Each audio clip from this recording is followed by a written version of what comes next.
Jai Radha Madhava Kunja Vihari Jai Radha Madhava Kunja Vihari Jai Radha Madhava Kunja Vihari Jai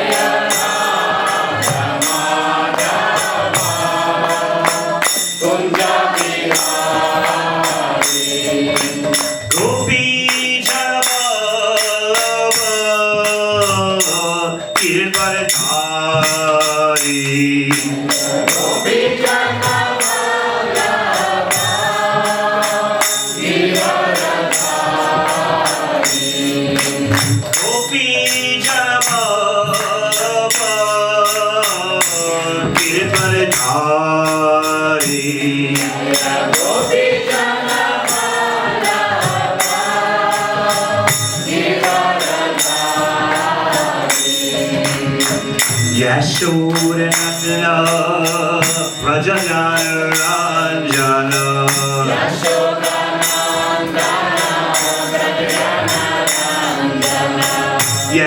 Yashodanandana Prajajana Ranjana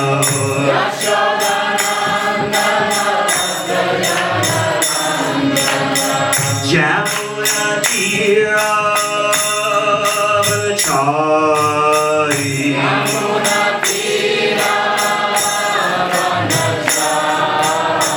Jamuna Tira Manachari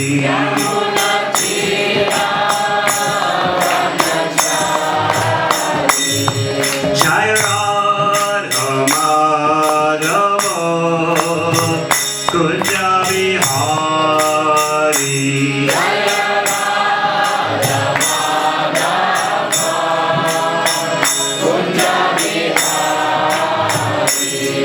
Jai Radha Madhava Kunja Vihari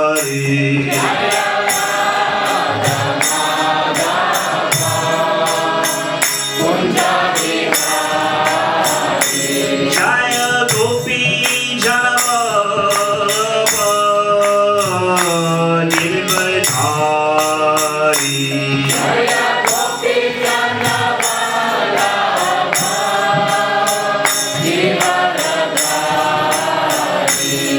Jaya Gopi Janavallabha Giridharidhari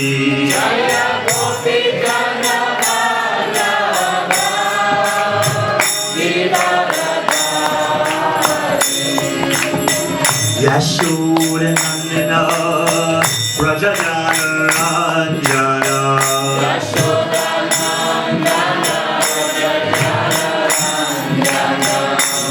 Yashodanandana Prajajana Ranjana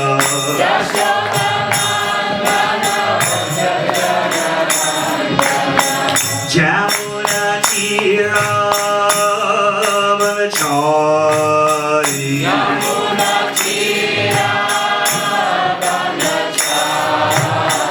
Jamuna Tira Manachari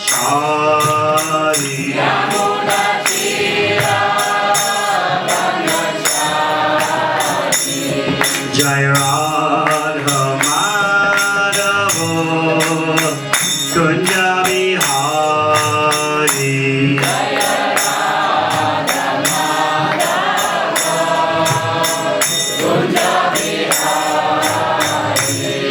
Jai Radhe Jai Radhe Jai Radhe Jai Radhe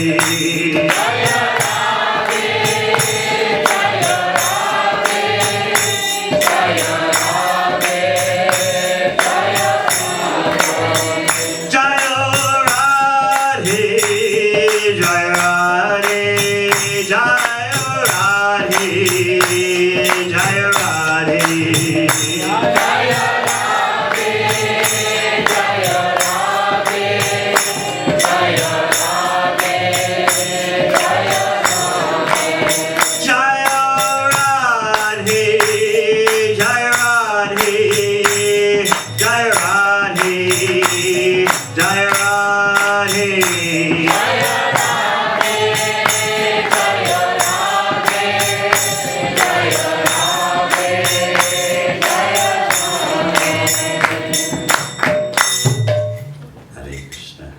Shri Radhe.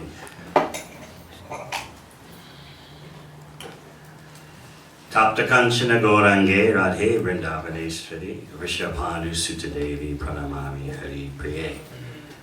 We offer our obeisances to Srimati Radharani, whose complexion is as brilliant as raw gold. She's the queen of Vrindavan because Vrindavan is all about devotional service to Krishna. And Srimati Radharani is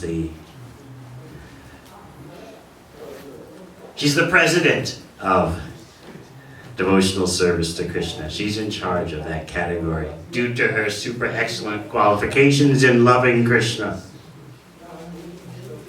Rishabhanu Sutadevi. Rishabhanu Suta, she's the daughter of King Rishabhanu. Her appearance in this world is not ordinary, just like Krishna's appearance in this world is not ordinary. Only apparently did Krishna take birth from the womb of Devaki. And the demigods, before his birth, they offered prayers to the Lord in the womb. But actually, Krishna does not appear in this world by any ordinary process. He was in the mind of Vasudeva and then transferred to the mind of Devaki. Looked at another way, however, Krishna is everywhere, so he's also in the womb. But the point is, his janma is not ordinary. Similarly, the appearance in this world of Srimati Radharani is not ordinary. She was found by her father, Rishabhanu, in an agricultural field. He was walking around and saw this beautiful baby. He and his wife were childless. So he was very happy to find this beautiful little baby, and he took her to his home. And that's how Rishabhanu and his wife became the parents of Srimati Radharani. No ordinary birth in this world. Everything about Krishna, everything about his pleasure potency, Srimati Radharani, has nothing to do with material existence. Radha and Krishna are one. But they separated for Krishna's pleasure. Now, you cannot say when did they separate, because you're dealing with affairs that are beyond the laws of time. In the spiritual world, time is there, but it has no effect. So how can you say when did Radha and Krishna become separate? When did the one become two? Just for the purpose of our understanding, these inconceivable spiritual matters are presented in this way, as if it's a step-by-step process. Radha and Krishna are one. Step two, they separated. With our language and with our mind, we are limited in understanding the most intimate affairs of the spiritual world, because our mind thinks in terms of time, sequence. But such time sequencing has nothing to do with the spiritual world. Especially it has nothing to do with Krishna's most intimate affairs. So the question, when did Radha and Krishna separate, is actually a futile question. But just for the sake of our understanding, the Acharyas presented it in that way. For example, the question, when did Krishna want to enjoy? When he wanted to enjoy, he manifested his pleasure potency. But is there ever a time when Krishna did not want to enjoy? So the question is kind of superfluous, or it's a question posed, presented, just so we can understand, have some insight into the spiritual world. When Krishna wanted to enjoy, he expanded his pleasure potency. But of course, Krishna eternally enjoys. We have an enjoying propensity because we're part of Krishna. But when that enjoying propensity is manifest, separate from Krishna's interests, we suffer, we fail. And that is the history of material existence. Our material existence is a history of one failure after another in our attempts to enjoy. But Krishna, as the supreme enjoyer, never fails. He's achyuta. Achyuta means infallible. Infallible, especially in the matter of enjoyment. And achyutananda, the bliss of the infallible one. That bliss is enjoyment that is impeccable. Enjoyment that is flawless. Krishna expands his pleasure potency. That is Srimati Radharani. We were speaking this morning about how Krishna attracts everyone. Yet, Krishna is attracted to Srimati Radharani. Krishna is actually her property. That's the meaning of Vrindavaneshwari. Therefore, if we approach Krishna through Srimati Radharani, we'll be successful. And her attitude is that, let me recommend this devotee to Krishna. Let me tell Krishna about this devotee. This devotee is much better than I am. In this way, you can see how the activity of distributing Krishna consciousness all over the world, it comes directly from Srimati Radharani, who recommends devotees to Krishna. You please accept this devotee. Similarly, those who are reaching out and presenting Krishna consciousness to others, they're trying to connect people to Krishna, just as Srimati Radharani is connecting the devotee to Krishna. I recommend him. Please let me tell you about this devotee. Our devotional activities are much more effective when we pursue Krishna as the property of Srimati Radharani. When we are chanting Hare Krishna, we are appealing to Krishna, the source of all energies, and we're also appealing to Krishna's energies. In the Hare Krishna mantra, you have Radha and Krishna. Therefore, in this age of Kali, the best way to serve Radha and Krishna is to chant the Hare Krishna mantra. The affairs of Radha and Krishna, those loving affairs, have all the varieties of emotional perfection. People are not attracted to give up material existence because they don't understand the emotional dynamics of the spiritual world, where all the emotions are there in perfection. Just take anger, for example. Who would ever think that anger is a flawless and perfect part of the spiritual world? There are 5 primary rasas and 7 secondary rasas. So one of these secondary rasas is Rodra Bhakti Rasa, the loving devotional service of showing anger. When the secondary rasas appear, the primary rasa fades into the background, but that's just temporary. What are some examples of anger in Vrindavan? Srimati Radharani always has her associates, Lalita and Vishaka. Srimati Radharani is the leader of the gopis. She's never without her associates. They help her in the loving affairs with Krishna. But one of her associates, Lalita, is fiery, and sometimes she chastises Srimati Radharani in anger. All right, for myself, my motives are impure, and I know I'll go to the court of Yamaraj. But you, I'm angry at you, because just look at Krishna smiling because he knows he's cheating you. How can you give yourself to this, how do you say, this, well, she's this lusty boy from the cowherd boys. How could you give yourself to him? So she's showing anger to Srimati Radharani. But this anger, this Rodra Bhakti Rasa, is devotional service. Krishna enjoys it.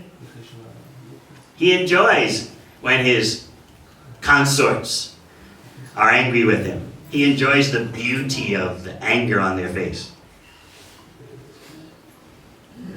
Now, if we look at the mundane world, how many husbands can say that they enjoy it when their wife is angry? No, you live in fear of that. That shows you're not the Supreme Personality of Godhead. There's only one real male in existence. That's Purushottam, Krishna. All else are female, Prakriti. So we can see how we, as part and parcel of Krishna, don't make the standard. We don't meet the standard because we can never say, when anger is on the face of the beloved, it is so beautiful, it is such a wonderful experience. Nor can we say that she is rendering devotional service to me by anger. We cannot say that. But in the perfection of the spiritual world, that is the fact. The Rodra Bhakti Rasa is service to Krishna. Krishna enjoys it. He enjoys that flavor. Such commotion is caused in Vrindavan because of Radha and Krishna's loving affairs. One time, Jatila, the mother-in-law of Srimati Radharani, was having hot words with Mukara, Srimati Radharani's great-grandmother. Jatila said, "My heart burns with fire," because the problem was Krishna's loving affairs with Srimati Radharani, when actually, officially, and just for the sake of the pastimes, Srimati Radharani is married to Abhimanyu. But that's just a decoration, just to add excitement to the pastimes.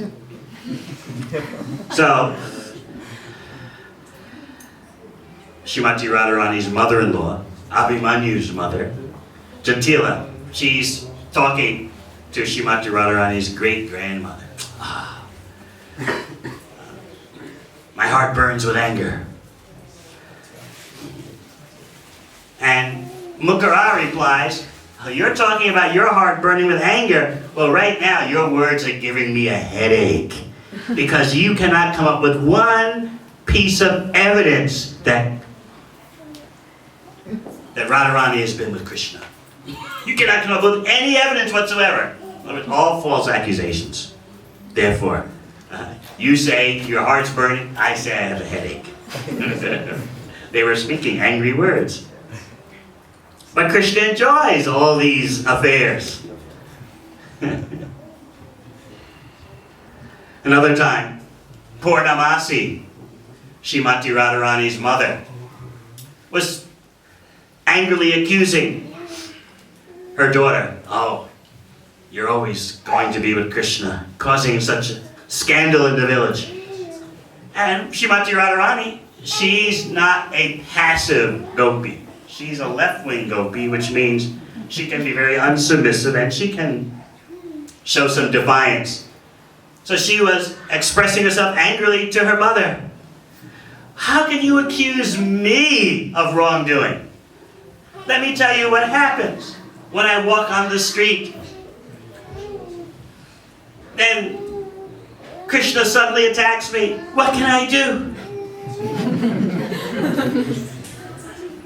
This boy with a peacock feather in his head, he attacks me. If I try to scream and cry out, he covers my mouth. If I try to walk around him to escape, he blocks the path with both hands. And if I fall at his feet, begging piteously, please, please, leave me alone, leave me alone, he bites me on the face. Therefore, mother, I'm begging you, What can I do? You tell me how to save myself from the cruel attacks of this young boy. This is Raudra Bhakti Rasa. Anger. The secondary rasa of anger. But it's all pleasing to Krishna. It's all perfect. There's not one drop of the material energy in such anger. It is all illuminating, all blissful, all pure. But that shows you how all the emotions are there perfectly in Radha Krishna Leela.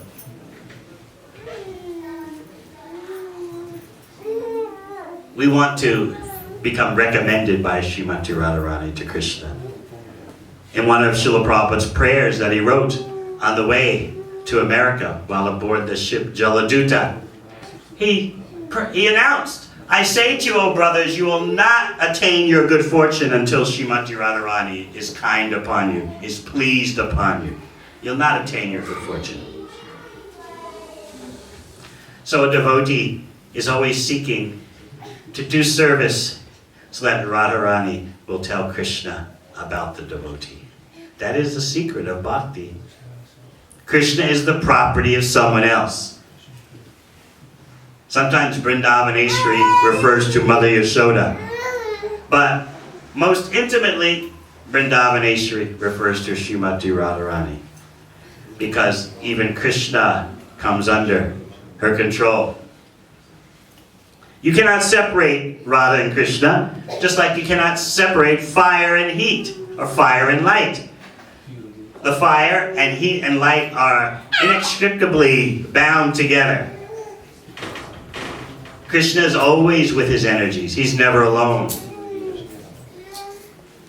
Similarly, Radha and Krishna are always together. But sometimes, as Dina Saranamachari was pointing out, Krishna himself can't understand. What is it about me that's so lovable? He's omniscient, he's all-knowing, but the love of Srimati Radharani, her service, her expertise in devotional service is so great that even Krishna can't comprehend it.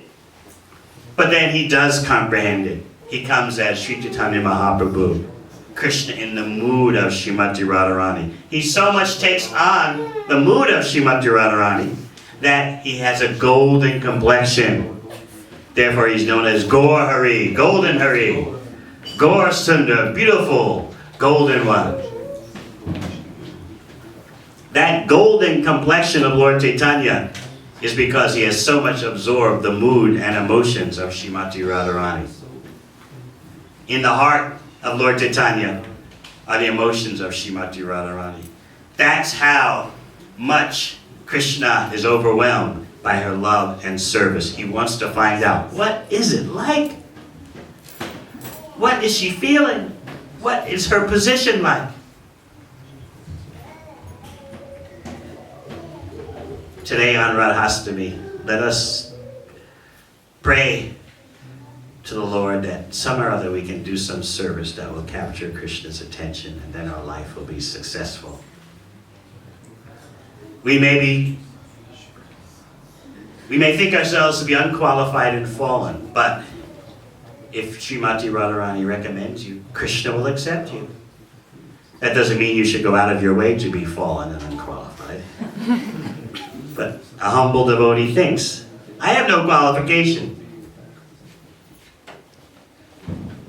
The genuinely humble devotee can appeal to Srimati Radharani. Please recommend me to Krishna. Tell Krishna about me. You ask for Srimati Radharani's recommendation by your service efforts. She's the expert in devotional service. Her devotional service is so flawless and shining that it brings Krishna under her control.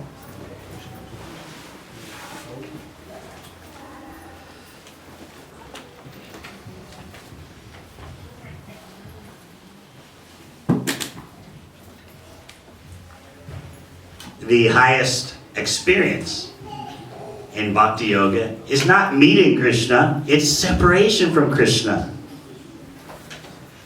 The greatest feelings of separation from Krishna are shown by Srimati Radharani. when Krishna left Vrindavan for Mathura and Dwarka. You could not describe the agony in Vrindavan. But that agony is actually the highest transcendental pleasure. Materially, it looks like agony and pain. But spiritually, the experience is so intense that it brings about Krishna's presence more than by meeting Krishna. These are the topmost mysteries of Bhakti Yoga. And it's these mysteries that Lord Chaitanya demonstrated, especially during his last 12 years in this world at Jagannath Puri. So if you really want to understand Srimati Radharani, if you really want to understand Krishna, then you must understand Lord Chaitanya. The successful devotee in understanding Radha Krishna's affairs goes through Sri Chaitanya Mahaprabhu, who is Krishna himself, coming in the mood and emotions of Srimati Radharani.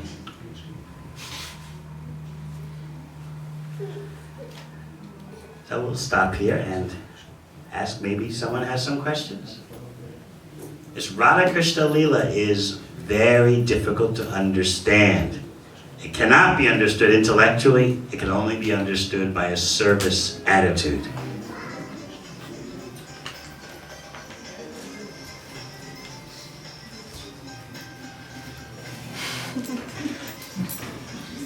Yes. Here's a question. I have to try to translate.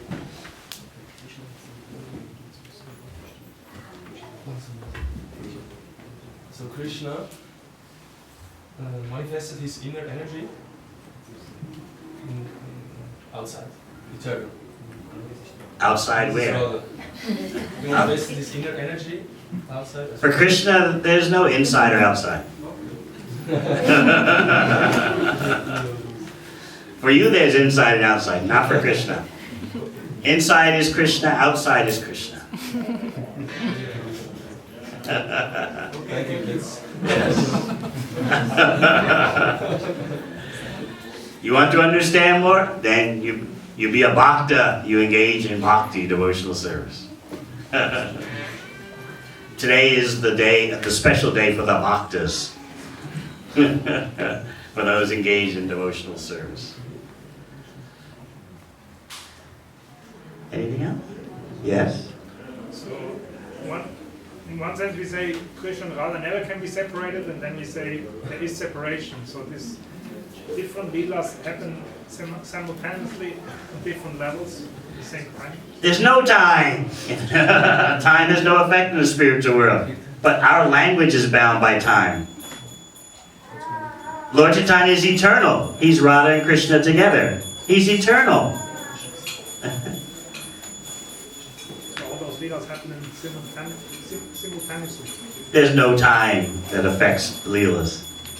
But just for the sake of explaining, Krishna always has his energies with him.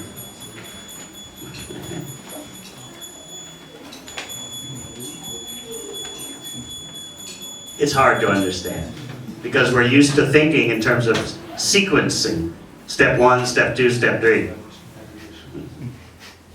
But to think of two things simultaneously together is difficult. So Krishna and Radha never separate.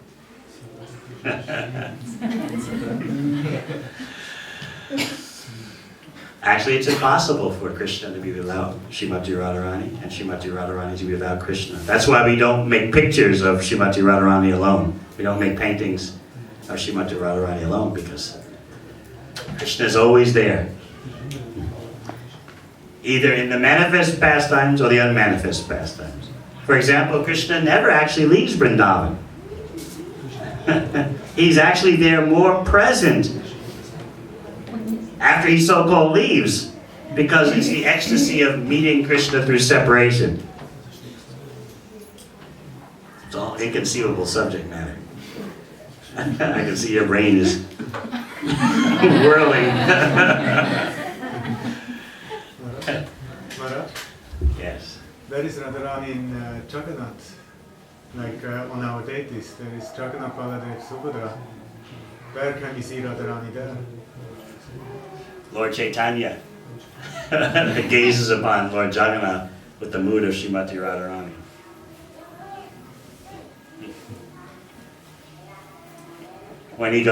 When Lord Chaitanya goes to the Jagannath Puri temple to see Lord Jagannath, that's meeting Krishna.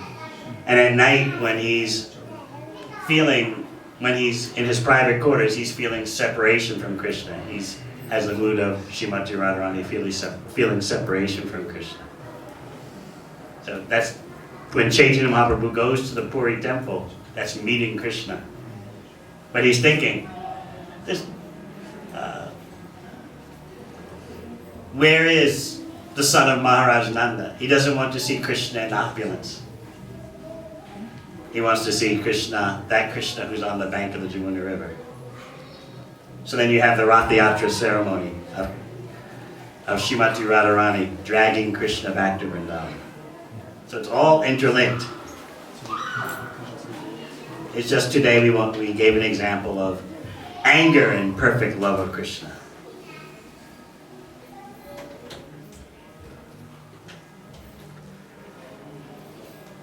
Anything else?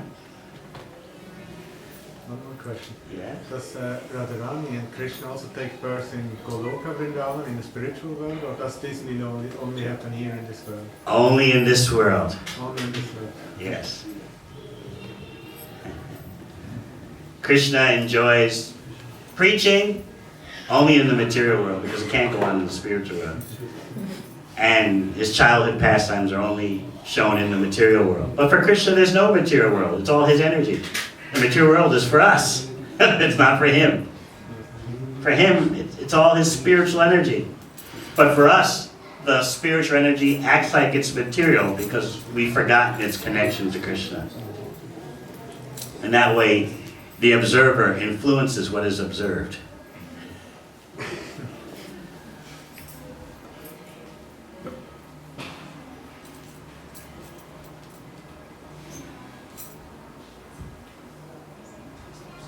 Yes. So Krishna killing the demons, sometimes I hear this Krishna is a Vishnu expansion.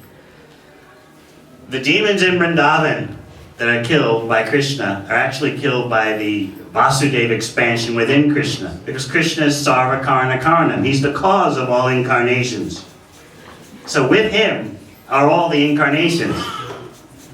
And Krishna he doesn't kill. That's too much like work. He plays flute, plays with his cowherd boys, looks at the girls. All the things we want to do, but we have to work. This happens also only in the material world. Yes. There are no demons in the spiritual world. They're just rumors that there's some demon. Vrindavan is a town full of rumors. Rumors about Radha and Krishna's affairs, rumors about demons attacking. Goloka Vrindavan is just a town of rumors. And none of the rumors are very serious. It's always, Krishna's doing this, Krishna's doing that. The young girls are gossiping. The older ladies are gossiping about Krishna. Is Krishna meeting Radharani somewhere?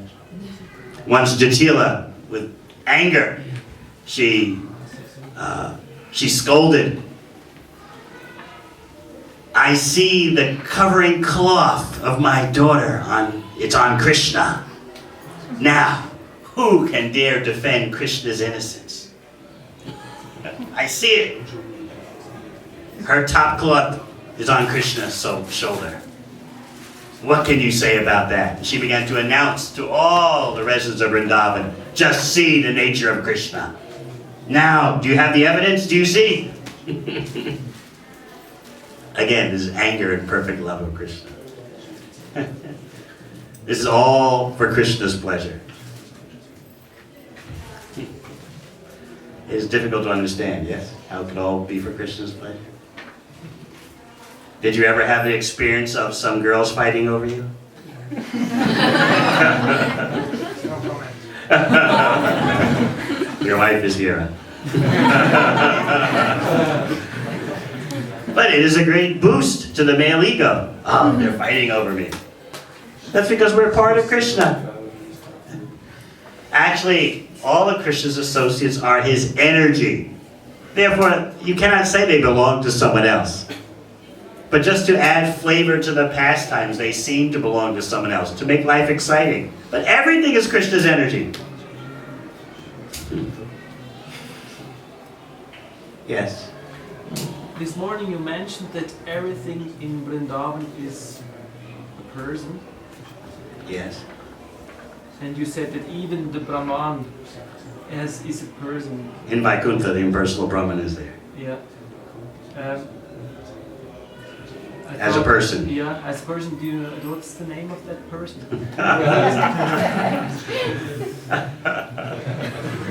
In Vaikuntha, the impersonal Brahman has form. There's nothing formless. Ultimately, everything has a form.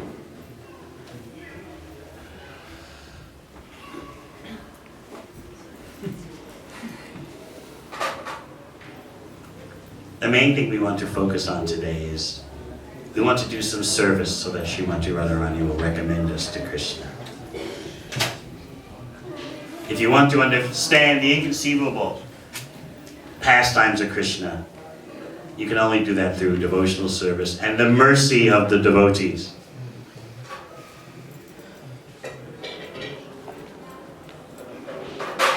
There's so much confusion about Krishna's pastimes because people don't understand Krishna through Lord Chaitanya.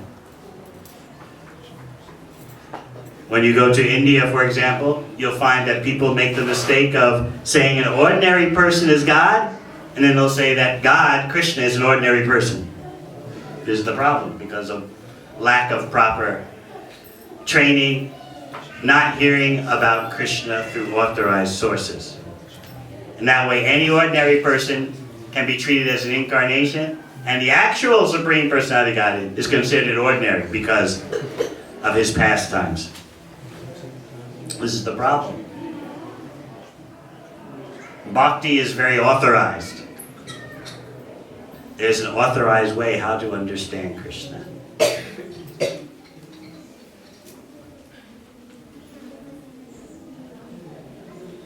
The question we were discussing this morning, presented so prominently by Jiva Goswami, one of the 6 Goswamis of Vrindavan, is if so many great transcendentalists, Brahmavadis, Paramatmavadis, seekers of Brahman realization, Paramatma realization, if they give up the material world just to get a little glint of the Supreme Absolute Truth, a little, one little ray of an understanding of the Supreme Absolute Truth, they're giving up the material world. Why would the topmost goal of all yogis, why would Krishna want to enjoy the material world and the material pastimes or material activities?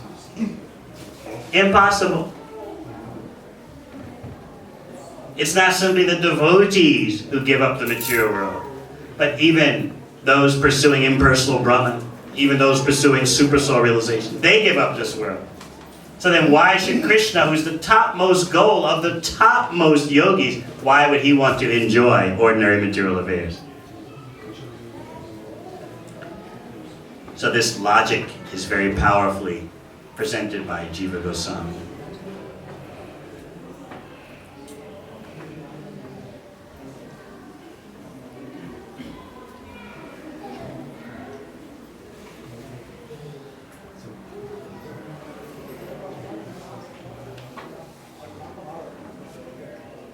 What time will our tea start?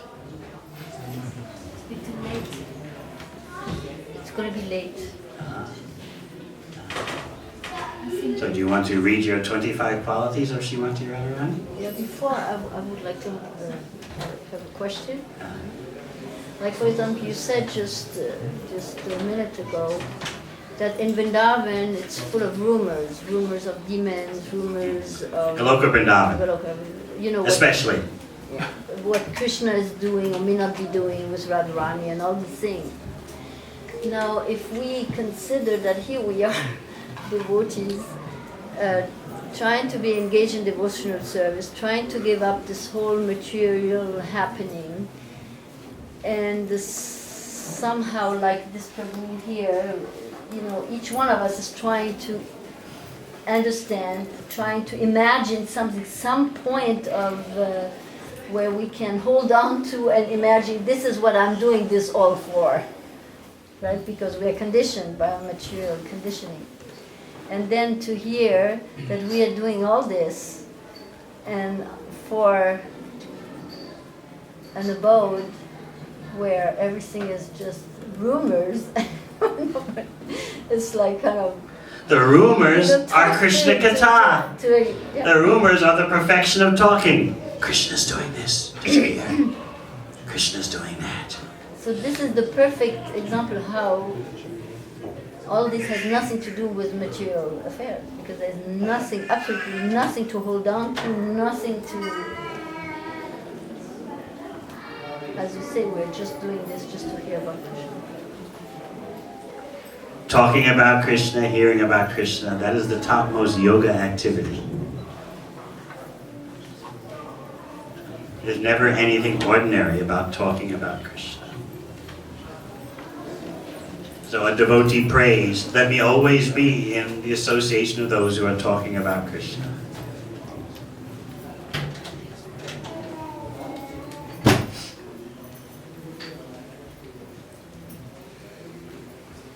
These Radha Krishna pastimes have a special attractiveness, yet they require qualification to understand. So we approach the subject matter with great restraint and caution. Because it's Radhastami, today we discuss. But ordinarily we're very cautious in discussing the subject matter. I was in Sydney, Australia at a home program. And I was speaking about Krishna.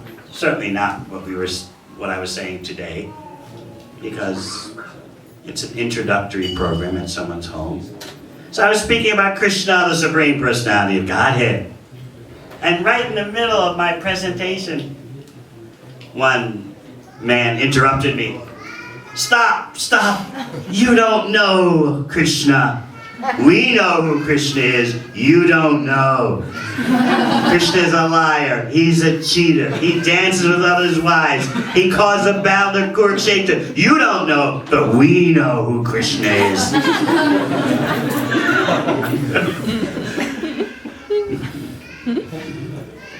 said, who are you? What do you know about Krishna?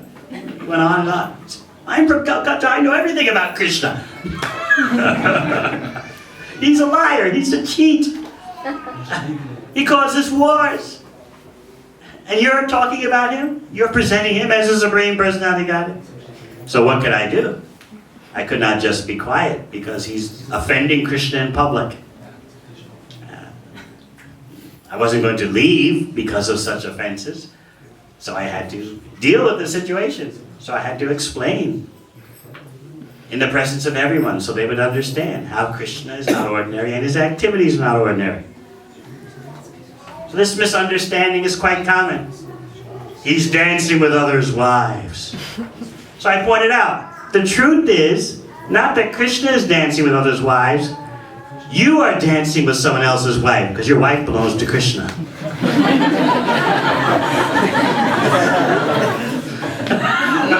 Everything is Krishna's energy. You're thinking it's your wife, but actually Krishna's the only male and everyone is Krishna's energy. So you are the thief. You are the immoral one. He didn't know what to say then. And then he said, but don't you understand? This Krishna had 16,180 wives. What do you say about that? What kind of God is this? So I explained, if you want to criticize Krishna, the question should be, why only 16,108? He's unlimited. Why did he stop at 16,108? Let's be accurate, I told him. Let's be scientific about our criticisms. Krishna's unlimited. He can have unlimited number. 16,108,000,000 wives. Why did he stop at 16,108? That is the question to ask. So in this way, I had to protect the audience from his offenses. This is service to Krishna and Srimati Radharani, she recommends that service to Krishna. Just see Krishna, how the devotee is defending you, how the devotee is trying to give real understanding of you. Please accept him.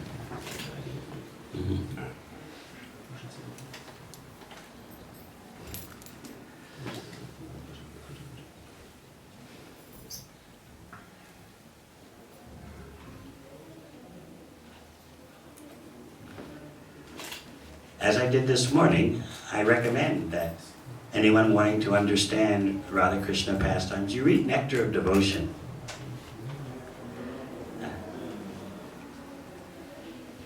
While you're serving Krishna, and gradually you'll get a taste of these intimate affairs of the spiritual world.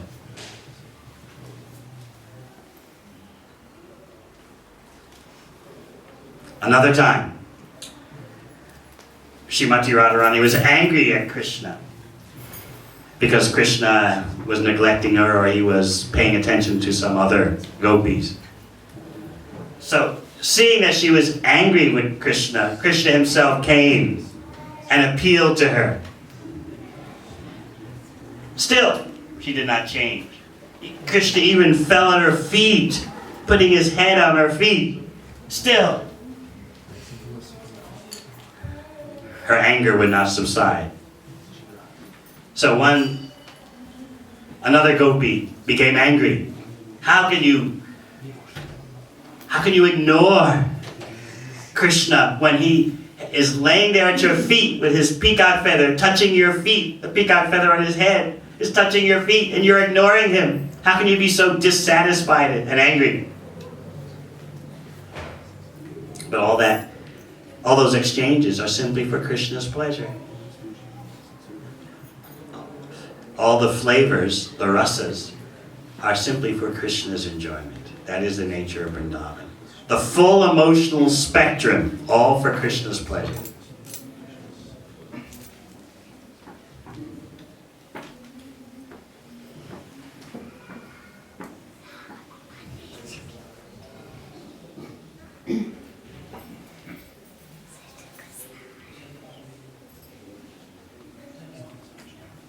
Yes. The most difficult thing in the material world is living in a relationship between man and woman. I mean, or between everybody like this. And exactly in the spiritual world, it is like exactly this relationship what we are achieving. We are what? What we are going for. So, We're going for what? to go into a relationship with Krishna. And sometimes when we hear about Krishna and the gopis and this and the rumors and that, because my mind is so material, it's really difficult to understand that it is beyond my understanding and I will mix it. So what can I do? You render humble devotional service to Krishna for his pleasure. That's the only way you can understand. And you hear about Krishna's affairs through parampara. Hearing and service together, they'll allow you to understand. Otherwise, you're right. It sounds like ordinary affairs. Arguments, rumors, anger, attachment. But these things are there in the material world only because they are a perverted reflection of what happens in the spiritual world.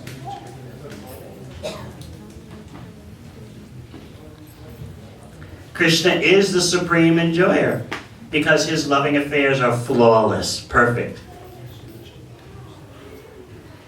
We attempt to establish our pastimes in this material world. We have to work very hard to support our pastimes. Why does Krishna play a flute? Who knows why Krishna plays a flute?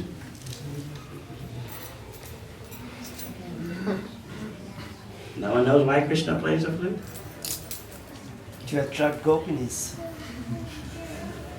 Yes, but there's a deeper reason. Okay. To show that he's all play and no work. He just carries a flute to show he never works for his enjoyment. And in the material world, for your so-called pleasure, you have to work. For Krishna, he carries a flute to show, I never work for my pleasure. I just have this flute and I play.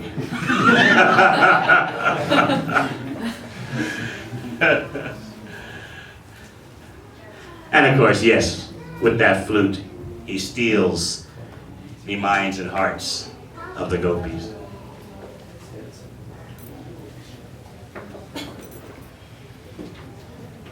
Yes? As when we do devotional service in the material world, we feel some pleasure, sometimes. Is it that if you do this in the spiritual world, this pleasure will increase? Or you feel something else? Krishna's dearest devotees, especially Srimati Radharani, they never think of their own pleasure. They're simply thinking of Krishna's pleasure.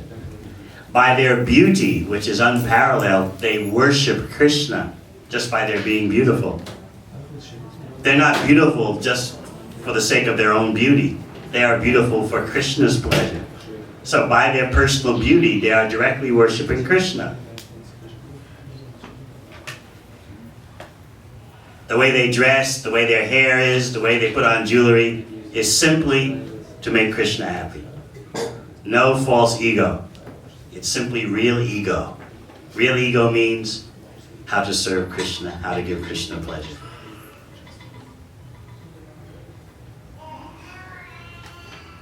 This is what we aspire for. Pure devotional service. Simply acting to please Krishna without any concern for ourselves. But logically, because you're part of Krishna, if Krishna is pleased, you'll be pleased. But a devotee doesn't even think about that. A spontaneous devotee doesn't even think about it. Oh, I'm going to get something in return by making Krishna happy, because I'm part of Krishna. So let me calculate this deal very nicely. That's sadhana bhakti. Devotional service done by the force or obligation of rules and regulations. But spontaneous, pure devotion, you never think of yourself. You're simply thinking of Krishna's pleasure because Krishna is unlimitedly attractive. How could you think of anything else? There's nothing in your consciousness except Krishna's pleasure. So, Krishna's associates, they never think of their own pleasure. They simply think of Krishna's pleasure. But from Krishna's side, what does he do? Even though his topmost devotees never think of their own pleasure, Krishna forces pleasure on them.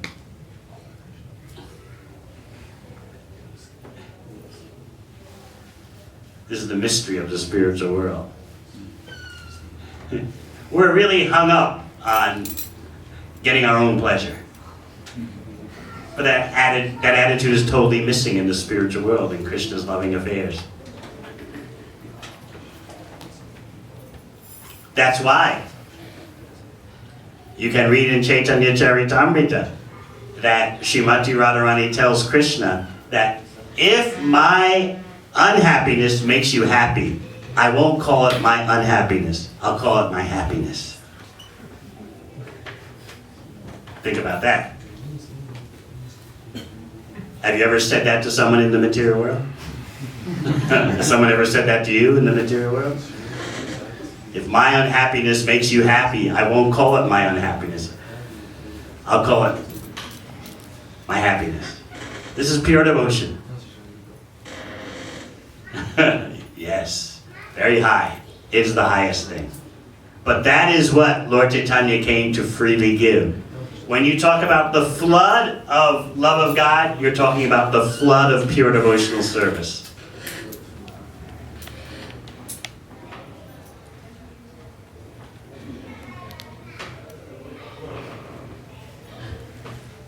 Very nice questions.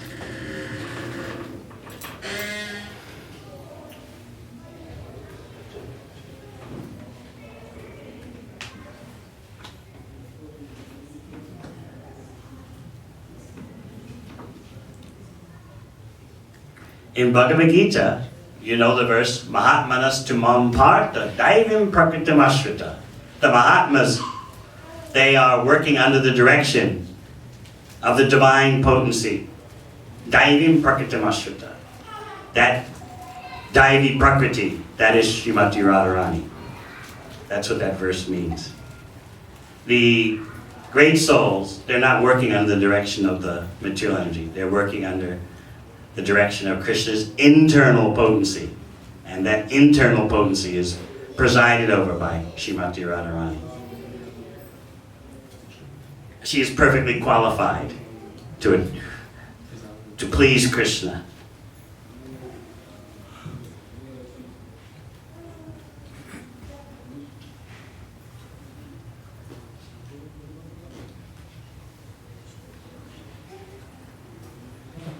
Shall we do some chanting?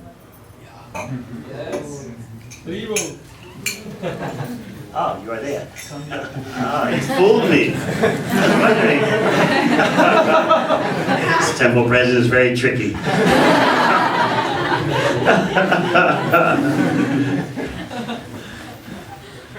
All right.